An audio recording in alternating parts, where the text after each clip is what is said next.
método muito usado em pediatria. Ele foi criado em 1949 por James McMillan e ele trabalha principalmente a independência funcional dos pacientes dentro da água e, consequentemente, no solo. E para você poder saber realizar técnica eficaz e com êxito, você tem que ter um conhecimento prévio do desenvolvimento neuropsicomotor das pessoas e associando também os benefícios e o conhecimento dos princípios físicos que a água proporciona. Então, o Haloic é um método extremamente ativo, e pelo fato dele ser ativo, não usa flutuador. Por quê? Porque se o paciente está sobreposto a um flutuador, ele vai ficar meio que na zona de conforto, não vai realizar certas atividades, vai ficar um pouco limitado e ele não vai se atrever a realizar alguns padrões.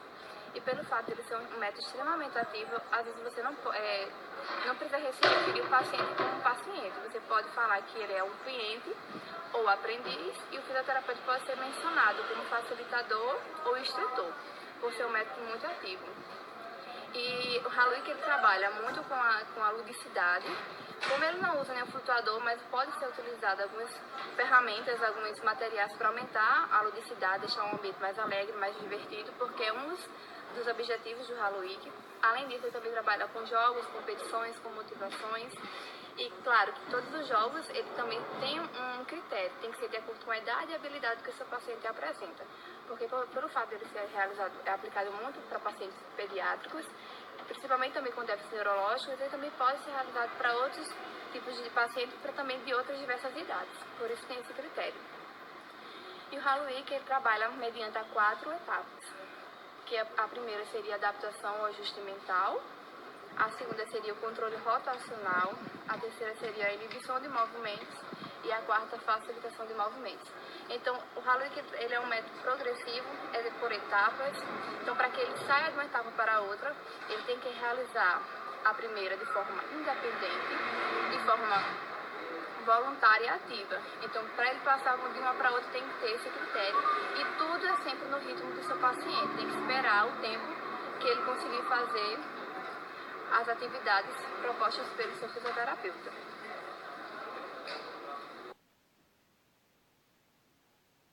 Baseado nas 4 etapas que foram supracitadas, iremos demonstrar algumas técnicas aplicadas nos 10 pontos do Haloic. A primeira etapa que a cliente tem que concluir é de adaptação mental, que é quando a cliente se torna capaz de responder aos diferentes ambientes, situações ou tarefas. Isso envolve o ajuste respiratório, empuxo e desprendimento. Ajuste respiratório. A cliente tem que aprender a controlar sua respiração no meio aquático. Se inicia com exercícios simples e depois associa com outras habilidades. Demonstramos com um exercício em grupo de forma competitiva, onde as clientes têm que assoprar a bola.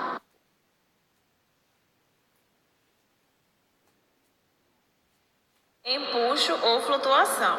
A cliente tem que aprender a confiar que a água irá sustentá-la, podendo ser chamada de inversão mental, pois a cliente tem que inverter o seu pensamento e perceber que ela irá flutuar e não afundar. Demonstramos com o treino para supino, onde ela permanece flutuando e à medida que ela vai afundando, realizamos uma turbulência para realinhar sua postura em supino.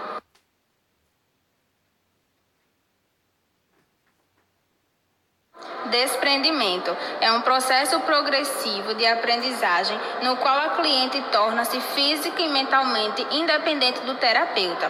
Demonstramos com um exercício de passar a bola, onde no primeiro momento a terapeuta estabiliza a cliente de uma forma geral, com o apoio de mão, cotovelo e ombro.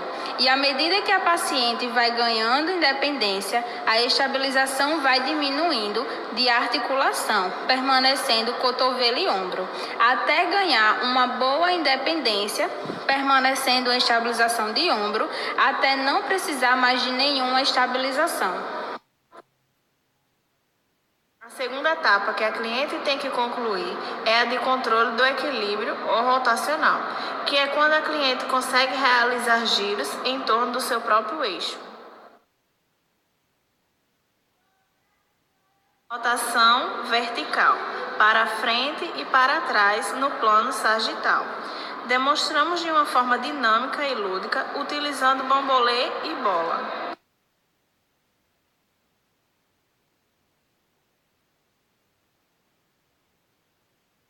Rotação sagital, que é de um lado para o outro no plano frontal.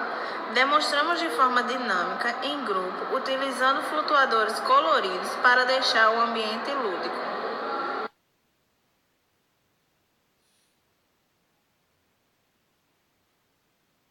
Rotação longitudinal é a habilidade de controlar qualquer rotação feita sobre o eixo ságito-frontal.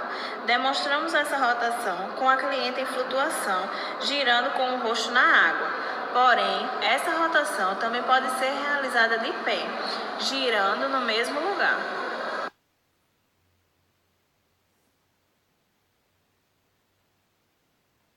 A terceira etapa que é realizada é a de inibição de movimentos. Quando a inibição é desenvolvida, a cliente é capaz de conter todo o movimento indesejado, ou seja, cria e mantém posições e posturas desejadas.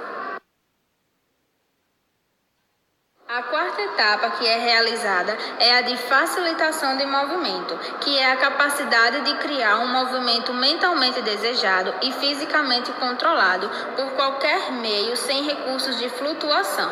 Nessa etapa, a cliente é capaz de empregar uma ampla variedade de atividades na água, podendo envolver ainda mais atividades realizadas no solo.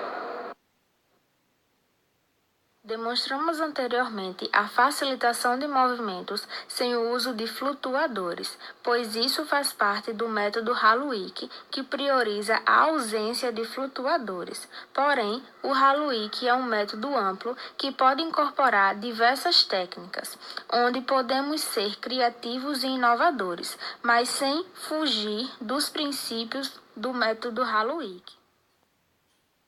E a facilitação de movimento, ela pode ser realizada de diversas maneiras. Demonstramos a facilitação de movimento para DNPM com o uso de um rolo inflável para apoiar e estabilizar o paciente no movimento desejado.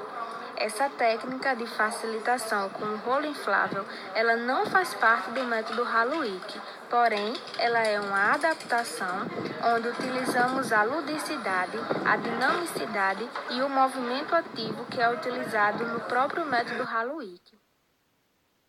Um importante ponto para trabalhar com o paciente no meio aquático é saber identificar qual entrada na piscina o paciente está apto a realizar, se é pela rampa, se é pela escada ou se é pela borda. E para encerrar nosso vídeo, iremos demonstrar algumas entradas na piscina pela borda, pois essas entradas são importantes para serem realizadas não só no método Haluik, como também em outros métodos no qual o paciente não está apto para entrar sozinho no meio aquático.